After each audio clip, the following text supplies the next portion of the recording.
یہ کہانی ہے اس زمانے کی جب ایک بادشاہ نے خود کو خدا کہلوانا شروع کیا۔ وہ للکار کر کہتا تھا، میری اجازت کے بغیر کسی کو خدا ماننے کی جرت نہیں۔ جو میرے سوا کسی کو سجدہ کرے گا وہ آگ میں ڈالا جائے گا۔ مگر اللہ ہر ظلم کے مقابلے میں ایک چراغ بھیجتا ہے، ایک لڑکا جو سچ کی تلاش میں نکل پڑا، جسے ایک راہب نے ایمان کی روشنی دکھائی۔ یاد رکھو، بادشاہ نہیں اللہ دیتا ہے۔ اگر تم سچ پر قائم رہے، یہ زمین تمہارے ایمان کی گواہی دے گی۔ اور پھر ایک دن اللہ نے اس لڑکے کے ہاتھ سے شفا ظاہر کر دی۔ لوگوں نے کہا، یہ بادشاہ نہیں، یہ رب کی قدرت ہے۔ کس کے نام سے اس نے دعا کی؟ اللہ کے نام سے۔ کس نے یہ لفظ کہا؟ اللہ۔ اس کا نام اس سرزمین پر کوئی نہیں لے گا۔ اس دن سے ایمان جرم بن گیا۔ جو سچ بولتا وہ آگ کے حوالے کر دیا جاتا۔ تمہارا رب کون ہے؟ اللہ ہے جو تم سے بڑا ہے۔ یہ جملہ اس تخت کی آخری چوٹ بن گیا۔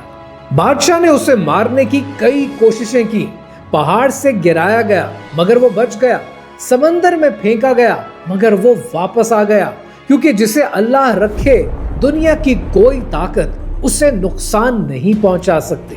تم مجھے صرف ایک طریقے سے مار سکتے ہو، جب تم خود سب کے سامنے کہو، میں اسے اللہ کے نام پر مارتا ہوں۔ غرور نے عقل چھین لی اور بادشاہ نے وہی کیا جو اس کے زوال کی وجہ بننی تھی۔ مارو ایسے اللہ کے نام پر۔ اور جیسے ہی وہ گرا، پورا شہر پکار اٹھا، ہم ایمان لائے اس رب پر جس پر یہ لڑکا ایمان لایا۔ بادشاہ نے آگ کے گڑھے کھدوائے، جو ایمان لائے اسے آگ میں پھینک دو۔ پر ایمان والے نہ رکے نہ جھکے۔ میرے رب نے مجھے بنایا اور وہی بہتر بدلہ دے گا۔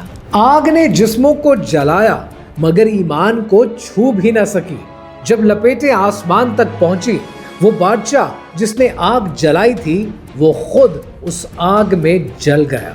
یہ آگ میرے محل تک کیوں پہنچی؟ روک دو اسے۔ اور وہ دوڑتا رہا مگر آگ نے رستہ بند کر دیا۔ اس کا تاج پگھل گیا، اس کا نام مٹ گیا اور زمین نے سکون کا سانس لیا۔